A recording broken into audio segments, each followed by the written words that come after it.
Welcome to the Living Undeterred podcast. I'm your host, Jeff Johnston. I'm the founder of the Living Undeterred website. I host a Friday blog and Friday podcast and a Wednesday blog. And I am excited and honored today to have my good friend, John Stadtmueller on. John, I am going to have you kind of introduce yourself, but I think what I'll do first is give a little background about why I invited you on the show. I've known you for what seems like since high school days, as much as you and I talk. But then again, we've only known each other for a couple of years maybe. And we do have a common business relationship, which, again, we can talk a little bit about that today as we navigate through what I like to think of as kind of the wild, wild west today. I don't have an agenda today, John. If you've seen my previous podcast, normally I have one on addiction, one on sexual abuse, one on suicidal ideation. Today is just you and I talking about whatever we want to talk about. And I don't think we're going to have any problems coming up with some topics. But tell me a little bit about John. The problem will be we're going to have too much. We're going to have to cut it off. That's going to be the problem. I know. I've had so many late evening conversations with you on topics, and I'm like, are we really talking about this? So this should be fun. This should be fun. Why do you think I asked you on the show? And tell me a little bit about you, John. Yeah, so we met through our work relationship. I've been in the financial services industry for a number of years and work with financial advisors, have worked with financial advisors. And it was, well, I guess even before, Jeff, even before I kind of set off on this cause that I'm pursuing, you and I were just working together. And I kind of hit this point, kind of a point where I didn't want to continue not saying anything. Been in the industry long enough, seen enough that I couldn't contain myself. I felt like a lot of things needed to be said sooner rather than later. And so I've kind of ventured off on this mission, and really what it comes down to is good advisors finish first. And if you back that up, it's good people finish first. If you do the right things for the right reasons over time, ultimately you're going to finish the race first. That might mean you're trailing for a lot of the race, but eventually you're going to come out ahead at the end. And I heard about your story when we first met, and your personal experience, and we hit it off. As you mentioned, we've had some late night conversations. I feel extraordinarily honored. You gave me the opportunity to take a look at your manuscript before your book was published, and I mean, I can't. I was thinking about this. How am I going to, in an objective way, just say, hey, Jeff's just somebody I know, because you're not. You're beyond an inspiration for me. You're a mentor, a leader. What you have gone through and how you have taken that and really tried to chart this course of positivity, living undeterred. It's such an inspiration for me as I pursue this cause that I'm on. I can't even begin to tell you, Jeff, how I've said this many times. I don't know how many other people you're influencing. I know it's got to be a few. I know 100% sure you have had a massive impact on my life.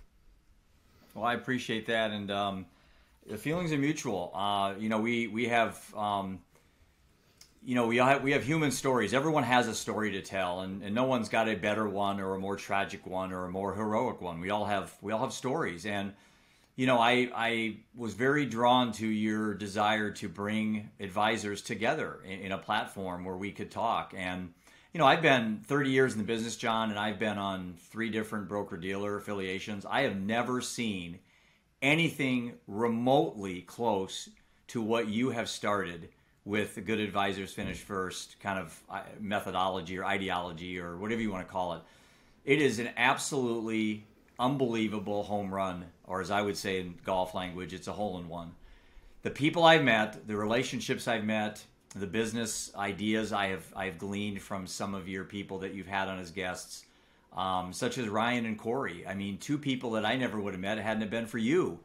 And, although I've never met them in person, I've had conversations with them as well, and I sent them copies of my book, and I got positive feedback, and it's been very humbling, I tell you, because I didn't think at 54, coming in the business at age 23, that people would look at me as a leader in something that really doesn't have a lot to do with my business I built up, which, it's not like we have a two-man shop out of a strip mall, with a couch in our lobby in our front porch. We have almost a little under 650 million of AUM. I have six full-time staff and 9 financial advisors. We lost one this year to COVID, and it's a terrible situation. But and Jack was a good, hard-working, honest guy, and to lose him sucked. But it made us really appreciate what we have when we have people still here with us. But I go back to what you built up, John. It's like, wow, I need to somehow throw my hat in the ring and support this guy. Learn from this guy, and I was a guest on your show once, and again, I think people maybe are a little thrown off. I know you and I were talking about, well, Jeff, I love your story, but remember, these are all CFPs, and these are financial people. And I said, yeah, you know what though, John, but they're husbands, they're dads, they're baseball coaches, they're hockey coaches, they're alcoholics, they're divorced, they're on medicine, they're depressed, they have suicidal ideation. They're human beings just like you and me, and so I'm very grateful to have met you, and I think today I have a list of things, and you and I both have ADD, so this may be torturous for the listeners as we jump around. We're going to go in a lot of different directions, aren't we? Let's have some fun with this. I think what I'd like to do is throw out to you, when you look at, let's talk about the industry first, and then we'll broaden out. When you look at financial advisors or practices, what are some of the key qualities you see in a successful practice from your, I don't want to say home office point of view, but from a broker-dealer point of view? When you're looking out into the world, I'm sure you see very, sketchy advisors. You see the cream of the crop there. But what would be a couple things you think would define a very successful advisor and a practice? Well, and I like how you they're human beings, like you said. They're baseball coaches, they're husbands, they're mothers, they're daughters. So there's such a human element, and it's something that as an industry we've been missing for a long time. There's almost been a purposeful, I would argue there is a purposeful blanket over transparency in the industry. Let's completely separate, let's just look at numbers. Let's try and, treat clients as if they're just a number and kind of run them through. And you see so much of the industry is focused on fees and is focused on regulations and these things that are designed to make clients feel good. But to answer your question, what makes an office successful? What makes an advisor successful? In the long run, good advisors finish first. It's taking care of the clients first and foremost. It's finding the why with their money. And I love how you and I have talked about this, where you describe people as potentially being financial hoarders, where they don't even know how to spend their money. And that just got me thinking, as we've had some of those conversations, a financial advisor's job is not to help clients save money. It's not to help clients beat a certain benchmark. At the end of the day, a financial advisor's job is to help clients reach their goals, dreams, their objectives, to spend their money. And so a long-term successful office recognizes that it's about the client. First and foremost, what is the client's why? And I've challenged a lot of advisors on this as well, is what is your why? Because you'll see advisors that do have successful practices that are growing. And it's like, growing for what? You hit a certain AUM number or hit a certain production level, and it's like, well, if next year I'm going to add 10%, then the next year I'm going to add 10%, next year I'm going to add 10%. Why? What are you looking to accomplish? Is it to go home and spend time with your family? Great. Then have those goals that tie back to that why. Is it to, whatever, go scuba diving or, do other things? I mean, that's a why, like, doing your work in order to do these other things. And so it's focusing on the client's why, focusing on the advisor's why, and making sure that it's transparent in how that is delivered. It's not well, I'm going to, use these cliche industry terms, and I'm going to try to, I mean, maybe not even try. It's just the clients are going to naturally become confused just because of how this business has been done. It's the advisors who realize that, sadly, a lot of that is just BS. Let's get that out of the way. Let's talk like human beings. Let's focus on what you want to do. And those advisors that do that are, that do it well, are massively successful to the point where they're turning business away. And that's the part of where this cause came from. Is I kind of look at it, there's two sides of the spectrum. You have good advisors and good businesses.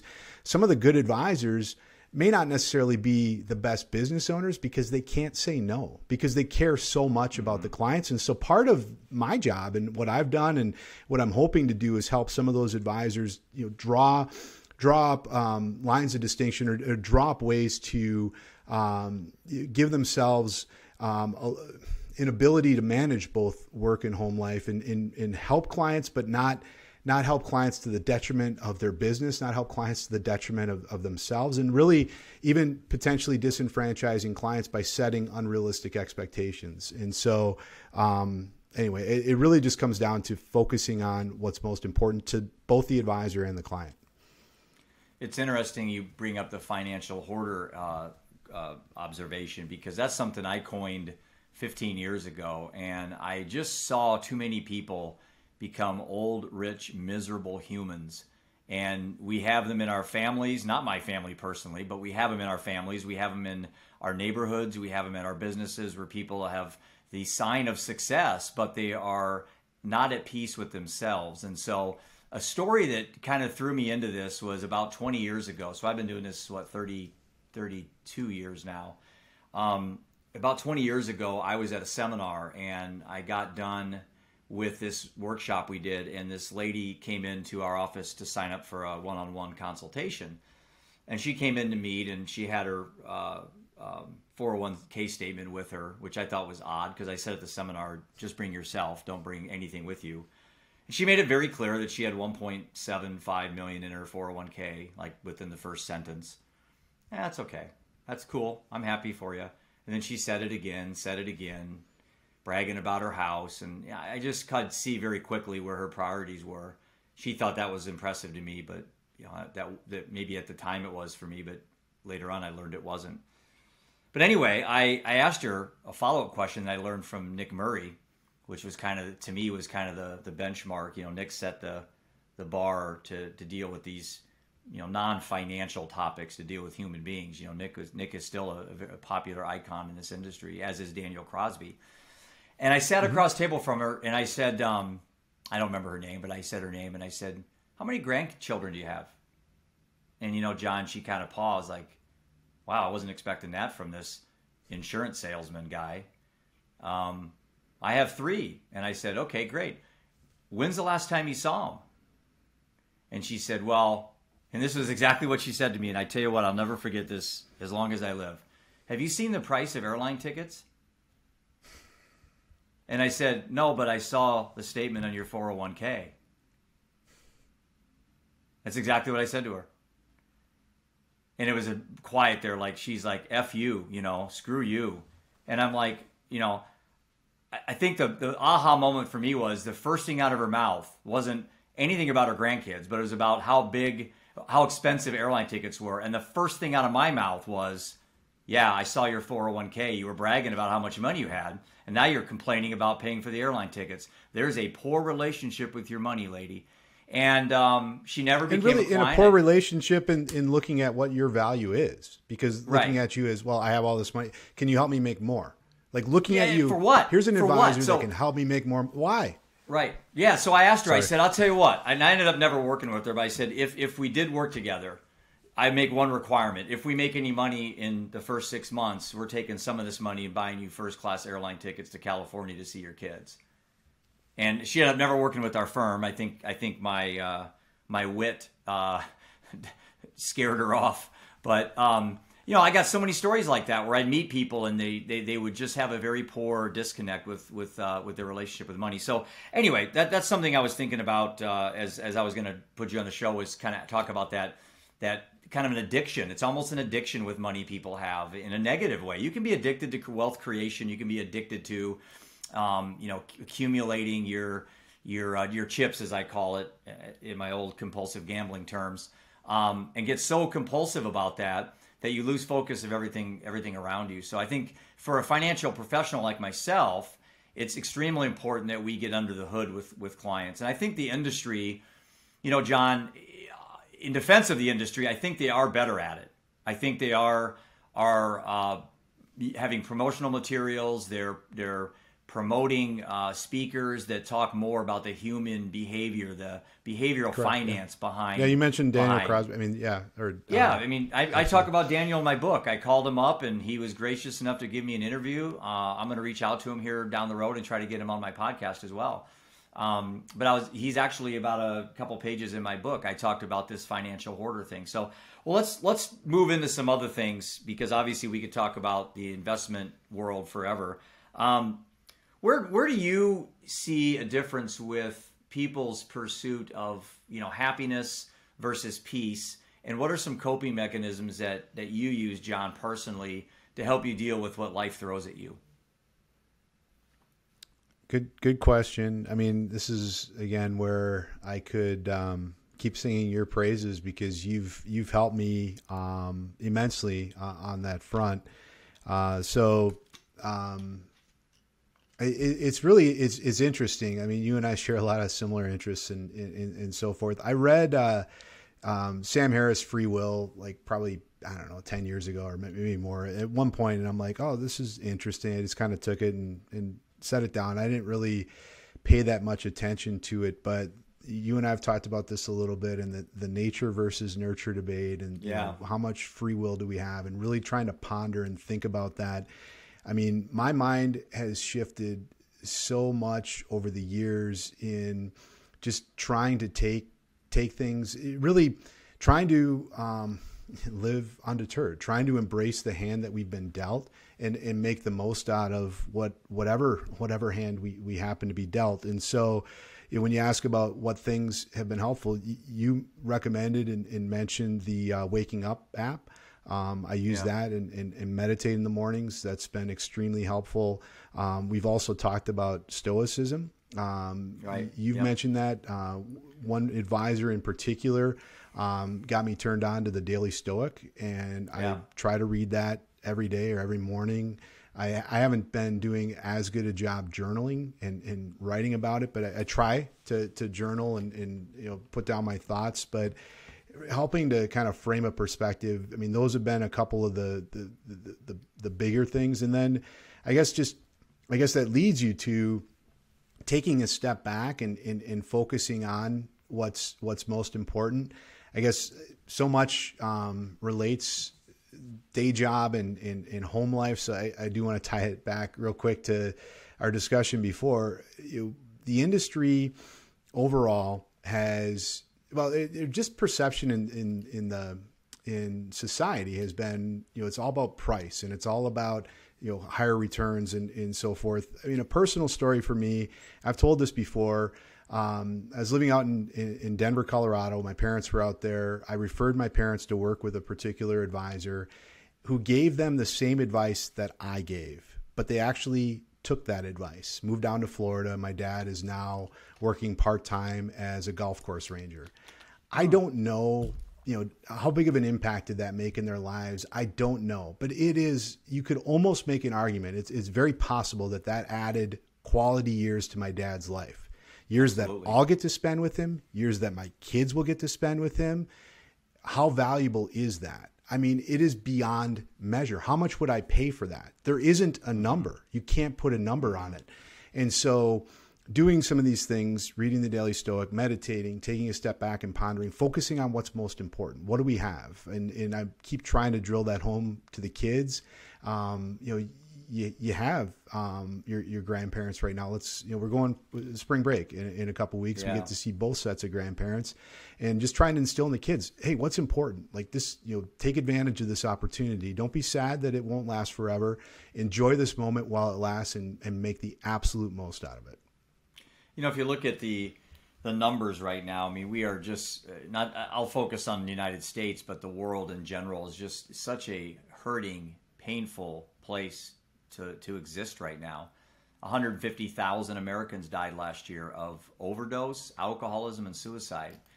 And, we know more about everything we've ever known. There's more information out there on mental health. There's more information out there on smoking. There's more information out there on alcohol. There's more information out there on, opioid overdoses. But the numbers just keep going up. So for some odd reason, the more information out there isn't helping us make better decisions. And it's exactly the same thing with the financial services industry, John.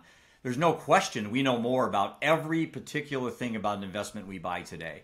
Every mutual fund, we could find expense ratios on expense ratios. We could find correlations, how often they trade. We could find everything possible. But why is it the average investor woefully trails the Dow bar averages every single year? It's no different than the personal life we live.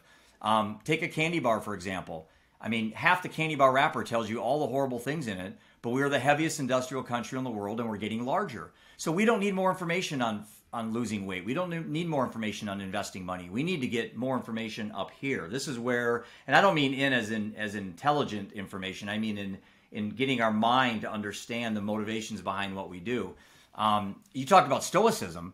Wow, I've taken one of their ideas and I actually wrote a blog on it called Positive Living Through Negative Thinking. And it's the concept of negative visualization, which is the gratitude element of our life. So let's say you're kissing your daughter goodnight for bed tonight. You go in her room, you lean over, you kiss her. You close your eyes for a moment and you think to yourself, this could be the last time I ever kiss my daughter. You talk to your parents on the phone and you say, I love you, Dad. This could be the last time you ever talk to your dad. And I have to, for me personally, it's a tough thing to discuss because the last things I told my son before he died was, Seth, you need to quit drinking.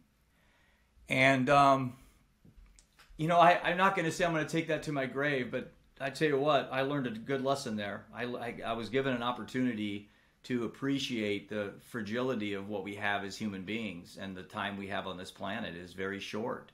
We like to think that there's a spotlight on us, but there isn't. There's this illusion. We really aren't the self that we think we are. And, again, for those people following my story, you're pretty familiar with it. For those people that haven't followed my story, I'll spend a minute or two talking about it, John. At 50 years old, I happily married, very successful financial practice, 5,500 square foot house, a couple nice cars, very little debt, 3 kids, coaching, good health. I mean, I was on top of the freaking world, man, at 50. At 6:30 in the morning on October 4th, 2016, everything changed. And I was given an opportunity to become a better human being on that day. I was presented a gift on a platter that said, Jeff, here's your opportunity to learn what life really is about, your real meaning in your life. And that opportunity I had was the death of my 23-year-old son by a heroin overdose.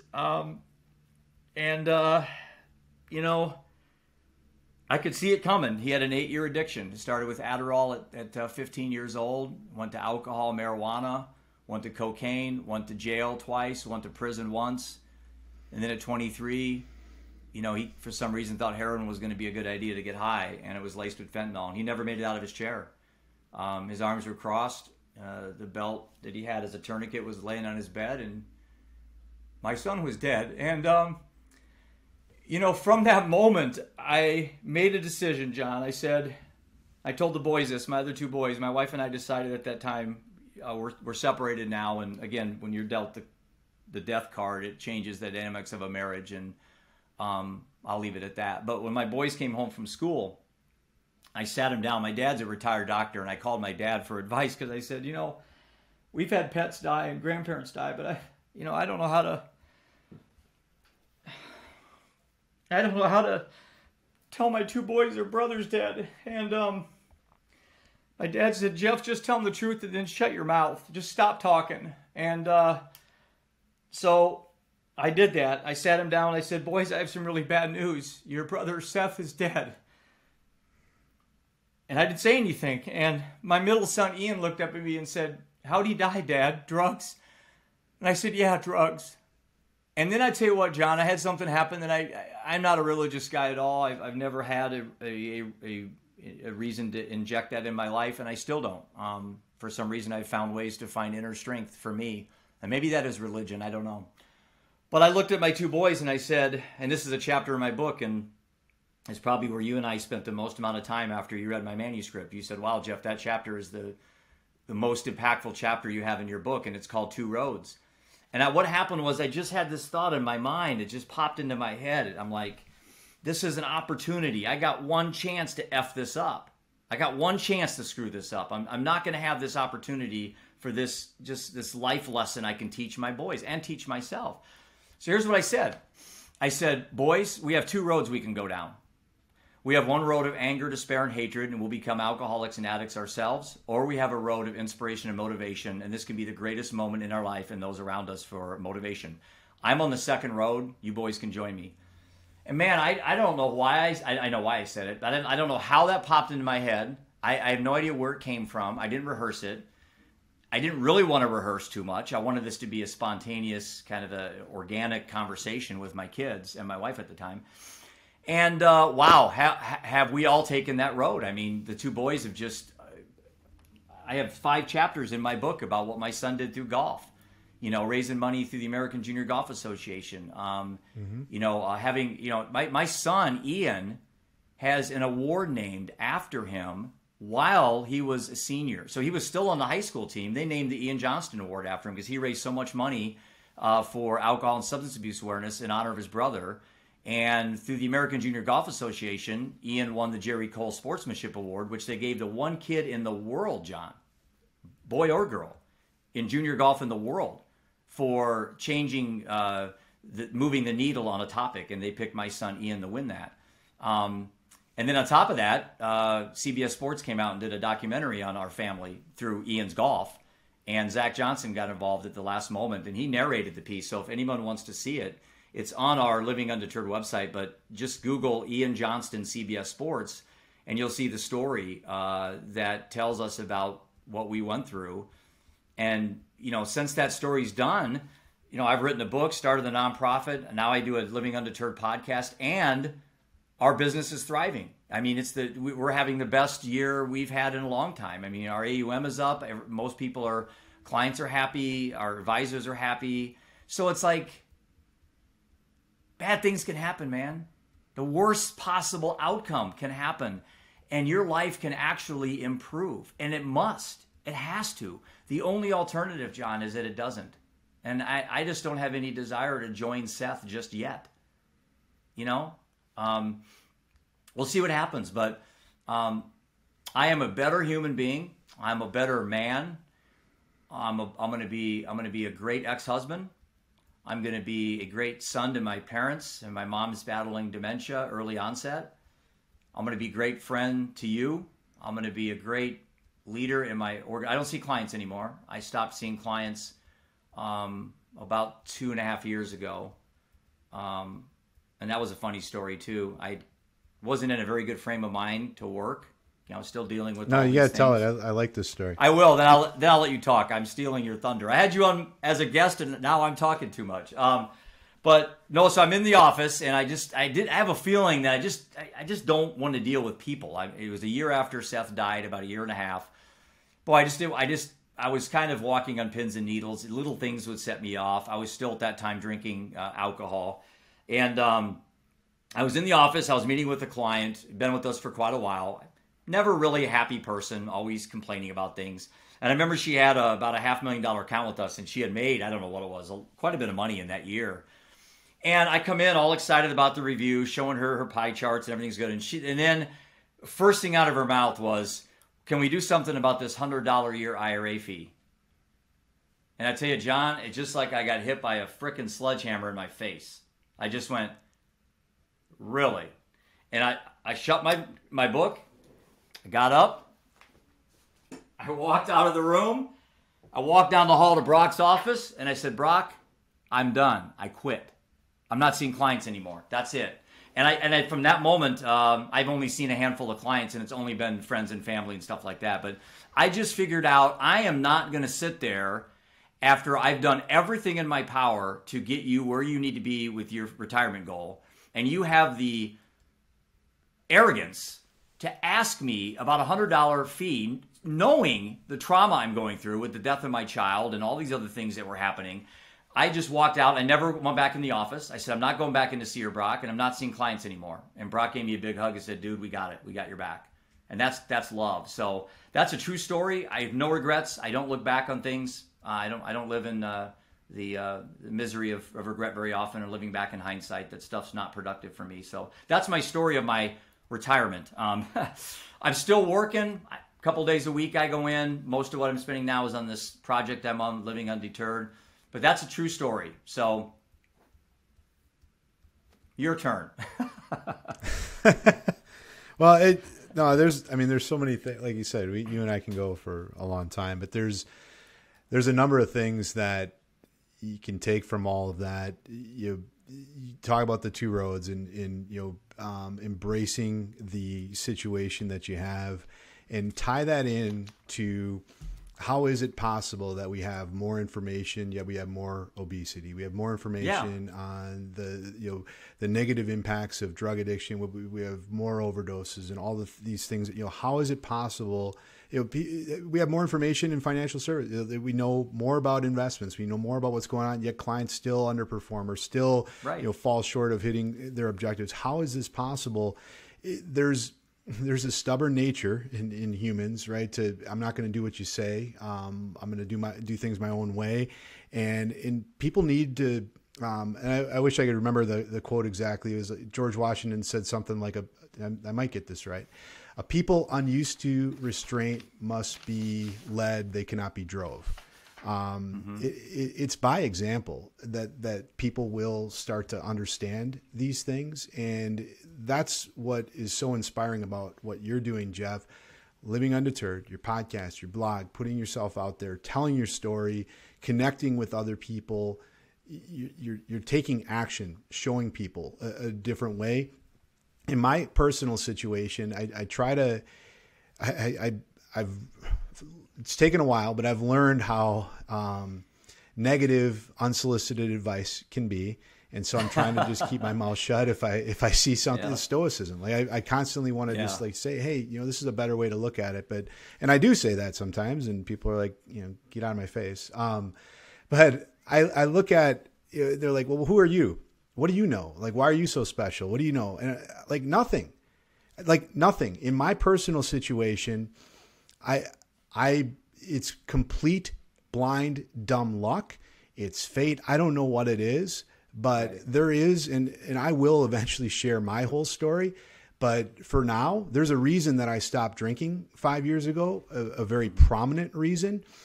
I should have lost everything that I have. I should have.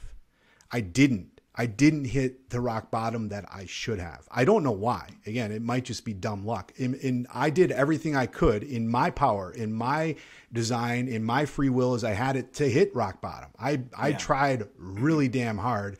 And for some reason, I don't know why I didn't, but I could see it. I could smell. I was within a breath of it. And that's not me. I just happened to have, stumbled through that. And in that experience, recognized that there's a better way there's a better outlook to have worrying about $100 fee. There's a better way to invest your money. What are your goals? What's your why than just trying to get investment returns? There's focus on kissing your kids, goodnight, like you were describing. I think of my own kids. There's a much better way to look at all these things. But you can't tell people that because they won't listen. You have to show them. I was going to ask you about choices. You and I talk about choices all the time. And matter of fact, my nonprofit I formed, this is the 1 year anniversary of the Choices Network. And we went back and forth, John, about what do we name our organization? The Sober Living Group or No Drugs for You or just something very stupid like that. So I said, no, I don't want to get into telling people what not to do. I want to get into teaching people how to think. You know, the processes that you use. We all know you're not supposed to do drugs. I mean, Seth knew that heroin in his arm was not a real good idea, but he still did it. So there's a choice element there. And so I spent a lot of time on addiction, whether it's a disease or a choice. And I started off my journey guns a-blazing. I was all just, you know, I want to upset the apple cart. You know, that's whenever you have a passion, you come out guns a-blazing. F everybody, I don't care what you think, I know it all. And it's like, after a while, I thought, I don't have enough. I know what that's like, Jeff. I don't have enough, I do have enough energy in me, but I don't know if I have the intensity to always be angry like that all the time. I just don't want to be running around telling everybody I know everything, and I don't. Matter of fact, I know very little, and that's what keeps me learning. But I go back to this disease versus addiction, disease or choice, and it seems like. And I've written on this substantially. I wrote a blog called Drown the Beast on my website. It's 14 minutes long. And I read all my blogs. We have the words coming up, and I read them. Again, with ADD, I like to have multi things going on so I can understand things. So for me, if I can read and see at the same time, it helps me. But I wrote a blog called Drown the Beast, and it's how I ended up stopping drinking, and how I don't play the game with telling people how many days I'm sober. I don't call myself sober. I'm not an alcoholic. You know, there's so many games that we play as humans that I've tricked my dumb brain to not participate in a lot of the narratives that people like to do. The story I used in my blog was that, you know, if I was 150 pounds overweight and I'm going to a overweight group, anonymous group, and a year later I lose all that weight, I'm not going to walk into that group and say, hi, I'm Jeff Johnston, I'm fat. You know, I'm not anymore. So alcoholics go to these meetings and they say, hey, I'm John Stadtmueller, I'm an alcoholic.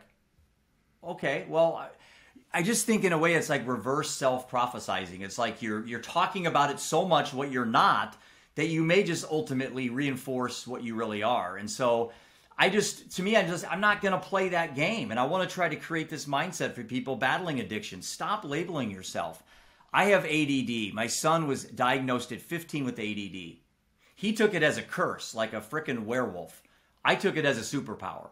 For some reason, my ADD has been a great gift for me. I feel sorry for people that don't have ADD. So I'm not allowing anybody around me to ever say, well, my son has ADD. He's afflicted with ADD. Well, he's the luckiest kid I know. He's a fortunate kid to have that superpower in him. My son Seth didn't look at it as that, John. It was a curse. Pop an Adderall. And a doctor gave him so he wouldn't turn into a werewolf at midnight. Didn't work. He got addicted to it. He had an ADD personality. So the Adderall, if you Google Adderall and you're giving it to your kids right now, Google Adderall and see exactly what is in Adderall and how it's so close to simple ingredients or the qualities of methamphetamine. That's pretty much what it is. It's a prescription level of methamphetamine. And that is scary that we're giving it to our kids. And I have to take to my grave the simple fact that when the doctor gave my son a prescription for Adderall, I didn't do a good job in understanding what that was. I was too busy running my practice, too busy working 80 hours a week, too busy worrying about AUM and fees and revenue and all this other crap that I neglected the one thing that as a parent I should have done. And that's to learn what a doctor was prescribing to my son. It's not my doctor's fault. It's my fault. I take accountability for not understanding what that was. So anyway, hey, I got a question for you on something here. You talked about successful failing one time. And I wrote that down, and I have it on a piece of paper here. I keep it on my computer. You and I were talking. It must have been like 11:30 on a Tuesday. some odd time where you and I were trying to solve all these problems. And you said something like successful failing. So I took that and actually ended up writing a blog about it. But what do you mean by successful failing? How do you fail successfully, John? So there's, again, we've talked about this before. We could go on for forever on this. There's a number of things that are driving me, and it's much bigger than the industry. And I mean, it's not good advisors finish first. Ultimately, it's good people finish first. And really where this ties into all the things that we've been talking about is just recognizing, in my mind, a good person is just somebody who openly acknowledges imperfection and is constantly seeking to improve. And every single one of us, in my humble opinion, is capable of that choice. Like you talk about choice. Every single one of us is capable of that. And, one of the things that I don't even know, I guess, the number one catalyst that got me going. I mentioned a little bit about my experience with kind of almost hitting rock bottom, but that was years ago. A few years forward from there is when I really started to run. I remember my mom one time, I would get really caught up in politics and start just going off on all these tangents. And she would say this, and I don't know, one time she said it and I kind of took it to heart. She's like, well, then do something about it. And I guess one of those times I'm like, okay, I will. I'm not going to keep my mouth shut anymore. There's a lot of BS in the world that we need to call BS on, and not because we need to be throwing stones and putting people down. And I love how much you have given me confidence in moving forward with this narrative, is that it's because a lot of that stuff is actually unnecessary. Right. If you do things a certain way, if you find other means, whether it be stoicism, meditation, exercise, I love how you talk about there are positive addictions. It's not all negative. Yeah.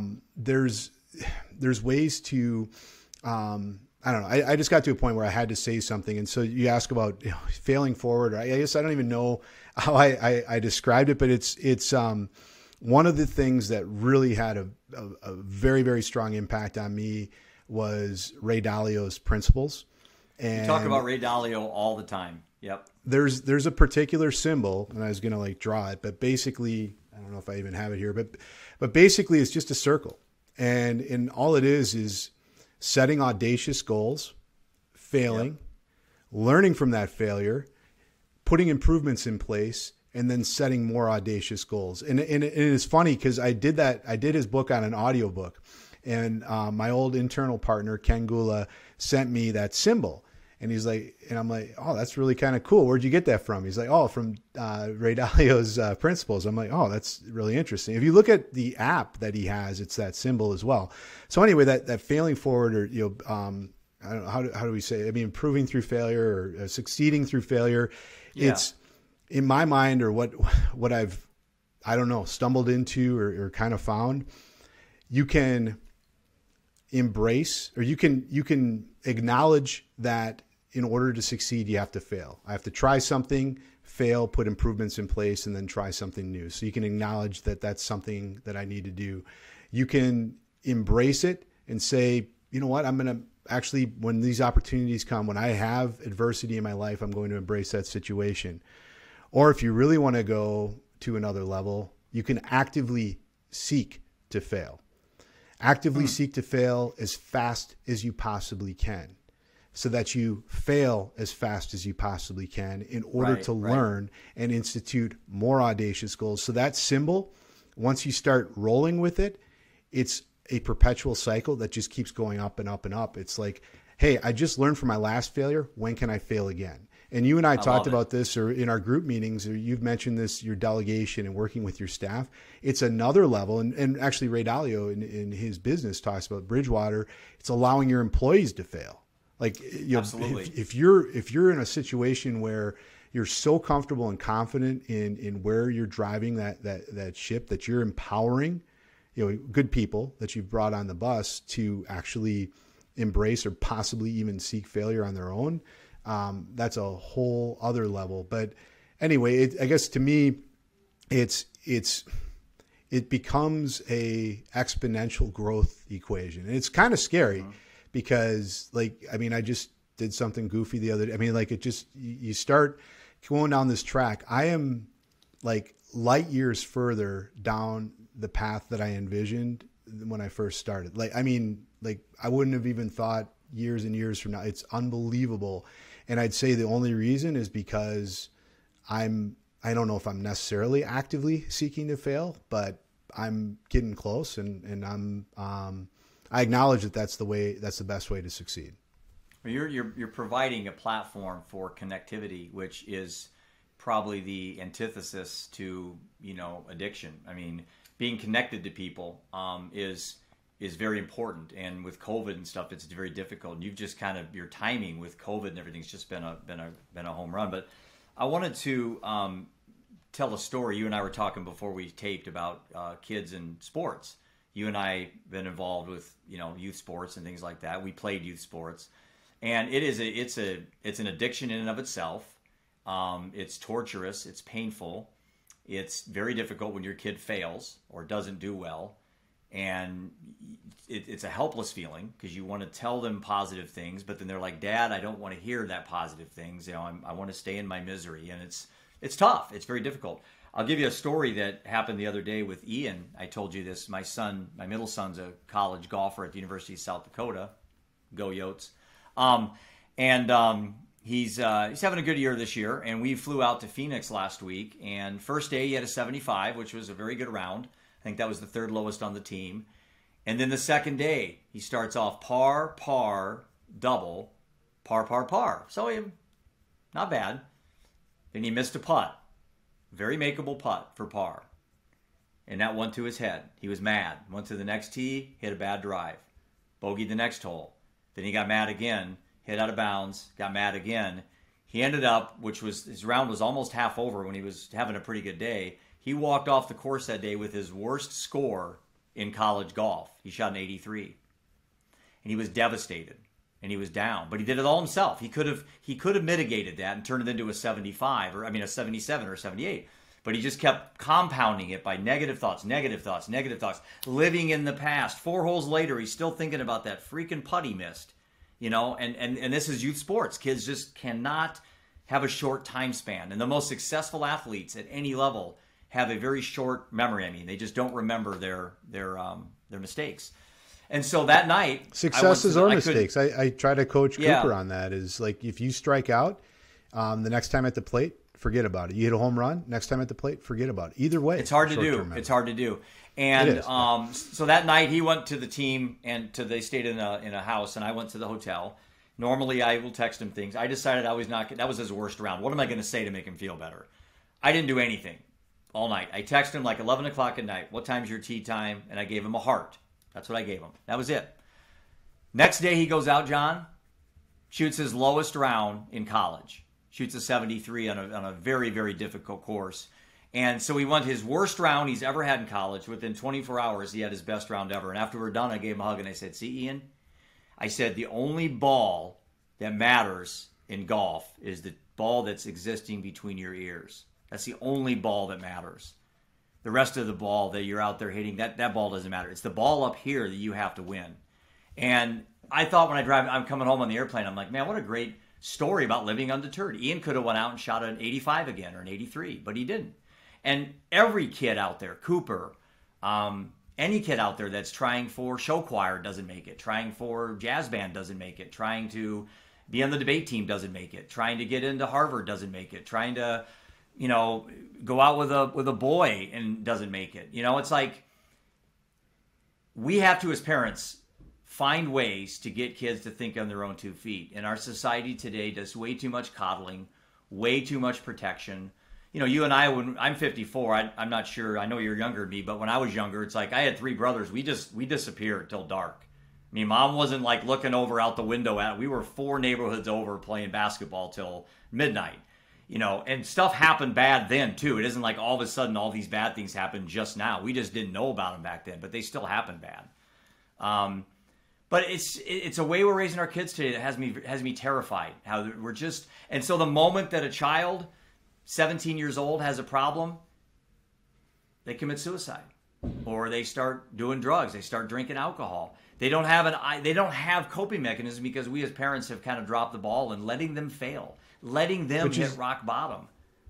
Which is why, again, it's not telling them, it's showing them, which is why what you're doing in the people that we're connecting with, why it's so important to keep doing this. And that story, Ian, I can't wait to show Cooper that, or have him hear that story. It's why we need to keep demonstrating and showing these examples so people realize that, I don't know, maybe I've done drugs for a while, or heroin, or whatever. I've lost jobs, or I've lost my family, or whatever it is. I'm in a down and bad spot. Well, guess what? You can't do anything about that. I mean, I don't want to be dismissive. It's tough, but let's take what we know we have right now, move forward, and make the absolute most out of it. Which your two roads example, I think, is such a powerful way to look at things.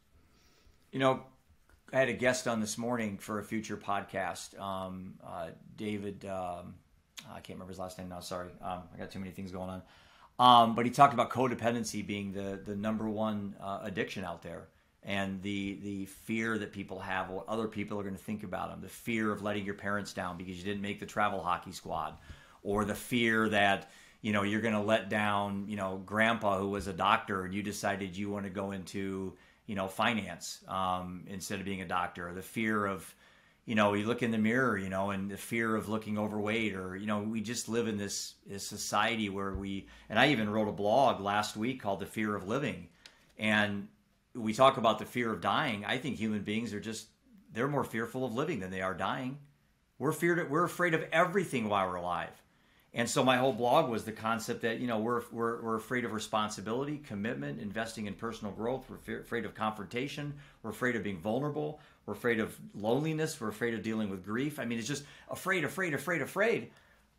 We just got to stop being afraid of shit, man. We got to stop being afraid of everything. And the one thing that we have no control over, obviously, is dying. I mean, we can't control death. We're all going to get there someday. But I think we spend so much time on things that we can control, like living.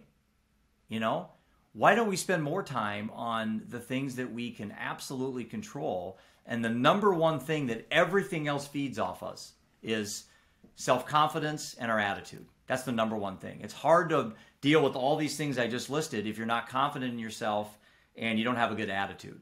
If you can somehow find a way, whether for me it's obsessively reading positive, motivational type stuff, meeting people like you that are uplifting and optimistic, and people in my life that are toxic and negative. Even that client that I had come in the office, I have no time for that. I'm not a babysitter. I'm 54. I have no time to babysit people. So anyway, did we solve anything today? So we're gonna have to keep doing this. I told you we're gonna have to do this a lot more because we could probably go on forever. But I just real quick before you finish up, I was gonna say one of the things that has happened. I mean, a lot of things have happened since I've kind of set off on this cause, but we've kind of started to frame these certain principles that we're following. It's everyone's invited, seating is limited, mercy over justice. Everyone's invited, good or bad experiences you can learn from every single person and experience that you have. Seating is limited. There's toxic people you don't need to have in your life at certain points. But mercy over justice, and it's not easy. I mean, all of us struggle with this, but it's like I talk to my wife about certain people in our community, and it's like feel sorry for them. Right. Don't judge them. Don't put them down. Don't say you're going to live or die by how your kid plays on a certain sport and right. Look down on them for that. It's feel sorry for them. And hopefully hopefully we can show them a better way. I know you and I are big meditators. I use the Sam Harris app as well. And again, for those people who don't know Sam Harris, he's awesome. He's where I get a lot of my help from when I need to read something. But I wrote down something that I thought helped me tremendously. And I think you had a post on LinkedIn because you always have little softballs, and I'm always take them like a big fish. You throw out. I know they're all for you because I know I'll get you. I'm like, it's like, geez, John, you must know me pretty well. So I think you threw out something like, what's the one thing you did last year that made your life more peaceful? And for me, it was incorporating meta mindfulness in my meditation practice. Yeah. And what that simply is when I'm doing my meditation, I think of one person that I don't like. Person I just don't have any pleasure seeing in the mall. I don't want to talk to him. I'm not to say I hate him, but I just don't like him. I don't enjoy his company. He's arrogant. He's narcissist. He's mean to people. He's overly pushy on his belief structure. I won't go anywhere with that. And in my meditation practice, you spend time meditating and you simply say, I wish you happiness. May you be happy. May you have a great day. May you have health. May you have prosperity. And boy, I don't know if that's a little Buddhist mentality there or practice, but it's like you come out of that thinking, I feel pretty good. The person I spent so much time hating or didn't like, I just wished him a hell of a good day. And that was a life changer for me when Sam Harris actually had that on one of his meditation practice. I'm like, I'm not going to wish this dude good luck today. I hate this guy. I despise him. You know, some of the stuff I've seen him done, some of the things he's done to me.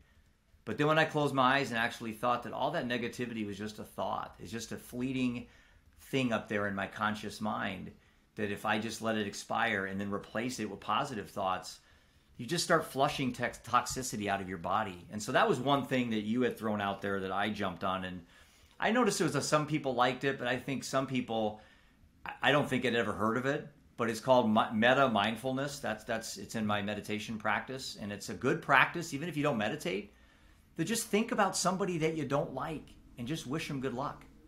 Or somebody at the mall, somebody in the line at the grocery store cuts in front of you. Just smile at them. Wish them a good day. It ain't that big a freaking deal. You know, somebody cuts you off, you wave at them. Or don't even do anything. Because some of them take that as something. Well, because we've all been through shit. And who knows what they're going through at that particular moment in time. If they're toxic and it's not the right relationship for you today, I mean, you know, that you have to be mindful of your time and your connections and what's influencing your life. But maybe something changes and later on they come back and now they can be a positive influence in your life. I mean, who knows? But you don't know what people are going through. And it's, and again, all of us have been there, and are still there, and all the stuff we're going through. So what's the next chapter for you? Don't steal your thunder, but I know you have you have a vision board. I see the one that you have there kind of behind you often, but I'm sure you have your other one that no one gets to see, your personal vision board. I have it covered up on the board. That's just the marker to show that we're on track over the next couple of years. I mean, really, it comes down to I've found my why for myself. It's ensuring good people finish first. Right now, that happens to be ensuring good advisors finish first.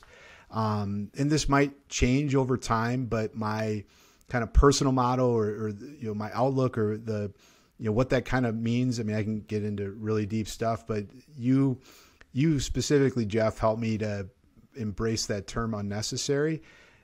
My intention, for the rest of my life is to demonstrate that the compelling or coercing of charity is unnecessary. And this all kind of ties together. There's so many people that they may not know any better. They might, our industry specifically, clients don't know any better than to ask questions about investment returns or something. I mean, they've been taught and trained that. I believe, and that's just one of 10,000 examples. But again, we can carry it on well beyond the industry. There's so many things out there that are unnecessary and actually could even be hurtful when you talk about choice and talk about, people just wanting to pawn things off and, well, it's not my fault or whatever it happens to be. It's unnecessary to begin with. And so I think we can hopefully show some of those things are, but it's really damn scary when some of those things are actually hurtful and, more harmful than good. And I think, to complement what you said, kind of what some of my objectives are, and I know you and I are kind of meeting here with some potential projects and stuff we can work on together to try to just, help people navigate through this stuff. I got one foot in the financial services pond, because I have a lot of good experience there, and I seem to have some things that could still add value, even though I'm technologically challenged, as you well know. But you acknowledge that, and that's part of what CS the next step. That's part of what we're doing with these meetings. And there's a lot of advisors out there, or people in general, that are stubborn and set in their ways, and they're not going to learn. But guess what? There's a lot that actually are open to learning. And I'm going to learn technology. I'm going to learn from your staff. You're such an inspiration just in the business, embracing and saying, hey, I don't know everything, but maybe collectively, and I can hire some of the right people that are going to teach me. And so that's such an important mindset. And again, it's not, fortunately, you're not the only one with that mindset. unfortunately, there's a hell of a lot of people who don't have that mindset. Yeah, we talked, I think, when I was a guest on your show about some of the things that helped me when I went through a personal traumatic event. And the one thing was the knowledge, desire, and time philosophy that I embraced a long time ago. Yeah. And I actually got that from Rick Edelman, who's, done quite well in this industry. And, it's a delegation mindset. And I took that with everything in my life, not just staff and Premier, but everything, decisions on hiring an attorney or even doing the podcast. I got people helping me on that. I'm trying to learn pieces, but I'm not, with ADD, I can't learn 9 things in one day. I just can't. 2 is my maximum. But it is a superpower, Jeff, if you stay in your lane. It's beyond a superpower. Right. It's the impact that you're having and will have. It's immeasurable. And the more you can just stay in that lane of what you do best, that's where that impact's going to be most significantly felt. And part of that is going to be making sure you're not getting distracted on, stuff that you're not going to be an expert on anyway. The thing that's kind of got me really motivated is whenever and wherever I am, and inevitably the conversation goes to, how many kids you have? And I say, I have 3. I have 2 with me today, and I have one that, again, I'm not a believer in the afterlife, so I'm not sure if I will ever see Seth again, but I don't need to. I see him right now here while I'm alive. Kind of that heaven on earth mentality that I'm trying to live, and I don't have time to wait to die, So it's like, and so when I tell my story, immediately, Jeff, I used to be a drug addict. I used to be an alcoholic. I have a lady, Danielle McLean, that's a guest, I think next Friday. She was a drug addict. She was raped at 16. She was a prostitute. Now she runs her own aerospace company. She founded her own. She went back to college, got an engineering degree, and now she owns her own aerospace company. That's a frickin' rock star to me. Here's somebody that had every reason to give up their life. She said she tried to commit suicide, but she didn't. And now, fast forward, and she's the epitome of success. So I'm telling everybody out there, most people aren't going to have the life Danielle had. Most aren't probably going to have a death of a child, things that I've been through. But whatever you've been through in your bubble is just as traumatic. And so you can and you have to find ways to get out of it. And for me, John, my podcast is it. My book is it. You are a featured part in my book. I have in my very beginning, there it is. As a father, as a professional, I'm not going to read it all, but you gave me a really good testimonial in my book. And again, I only picked a handful of people to read the manuscript, and I've only known you for a couple of years, so that tells you how much of an impact you've had on my life. But anyway, we are at the clock. I'm a little bit over an hour, which is fine. It's my podcast. I can go as long as I want. But I do have to get a haircut, so I got to get out of here. Listen, friend, I admire you. And you and I together can do a lot of positive things. And the door you have cracked open with good advisors finish first, and the kind of the world you created, the arena you've provided for us to meet people has been, a legacy for you, John. And this thing is in its infant stages. Think how great this can be. And it's so much bigger. Like, again, this is years and years and years, but like Dan, it's good people finish first. Like how we could, like you said, you could say so many things to hopefully prevent people from going through some of the traumatic things that Danielle, or we can celebrate what she has done and taken and made into just an amazing, lifers. And again, so many people are coming up to you and telling you, like, how many people you tell me all the time about all these people who keep coming up to you. You're the one that introduced me to Danielle, because you shared. Well, I didn't know her. I just saw her on LinkedIn, but yeah. Right, and you shared a story. I said, "Wow, this is awesome. I liked it." Then I personally DM'd her, or whatever that's called. And she got back with me, and then she was a guest on the podcast. Now I know her like a friend. And it's like, that's the beauty, and the velocity of relationships is just, it's awe-inspiring. You can go from which is why 1 we minute don't need not to be knowing looking somebody. at all those. We don't need to be looking at all those negative stats that you throw out, obesity and drug addiction and all that. Right. We need to be focused on how can we demonstrate a better way and find these people that are that can be the inspiration to actually change what's going on instead of get that. I watch a lot of people you have on your stuff, and kind of the reoccurring theme is, create content, create content, create content. Put it out there, put it out there, put it out there. However, it's easy to get distracted by likes and followers and shares and all that stuff. So when I wrote my book, I took a year off of my life to write it, and I published it on what would have been my son's 27th birthday, 9/25 of last year. So it's been, 9, 10, 11, 12, about 6. It's been about half a year since my book's come out. I get asked all the time, how are book sales going, Jeff? I've never looked one time. I haven't looked one time how many books I sold. The second that I look at how many books I sold, I'm gonna get graded right there. I'm either gonna be happy, average, or upset. Two of those I don't want to be. I don't want to be average. So 2/3 of the outcome are negative.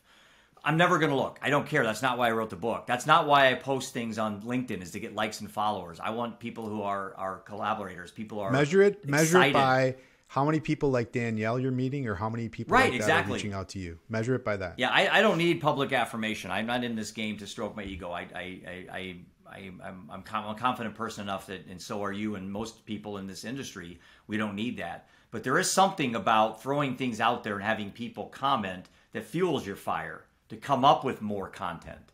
And that's what drives me. So, hey, listen, brother, I love you like a brother. Yep, I love you like a brother. Keep doing what you're doing. And I'm excited about this other side project called Clubhouse that I'm gonna dive into head first. I'm going to drag you into it. We can get into that story. I have to tell a quick story for people watching this. I'm just new to Clubhouse, and John's kind of new to it as well. But when he kind of talked about it to me, he said, well, the first time I was in it, Jeff, I looked at my clock and it was 4 a.m. So I started calling John my drug dealer. I said, John, I don't know if I can handle Clubhouse, because I think I'm just going to get addicted to it, because it seems to me very alluring, very seductive. And I guess with that, I'm sure you and I are going to spend some time on Clubhouse talking about these things, and we're going to invite people. I think it's called, what do you call them, pinging, or what's the term? Pinging people in. But part of that allure for people like you and me is because there's a lot of BS on there, just like anywhere else, but there's a lot of raw, real. You can find that if you're looking for it, like beyond any other communication means that is out there. Because LinkedIn, Twitter, you can hide behind words. On that platform, there's no hiding. Right. Well, listen, man, have a great afternoon, rest of your day. Say hi to the family. And as always, live undeterred.